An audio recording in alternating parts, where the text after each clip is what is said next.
Մենք որտեղ է գտնվում մեր երկիրը։ Այսօր ընդհանրապես սա շատ կարևոր հարց է, բայց այստեղ շատ կարևոր գաղափարախոսական հարց էլ կա, որովհետև կապված է թե ինչ դիտանկյունից, ինչ գաղափարախոսության դիտանկյունից է դիտարկում հարցը։ Երբ որ մենք հարցերը դիտարկում ենք իրական Հայաստանի գաղափարախոսության տեսակետից, մենք տեսնում ենք, որ մեր երկիրը այսօր գտնվում է բավականին լավ եւ հեռանկարային վիճակում։ Ընդ որում ես իմ գնահատականն այն է, որ մենք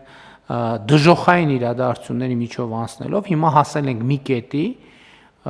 որ մեր երկրի առաջ բացվել են այնպիսի հնարավորություններ, որ թույլ տվեք ասենք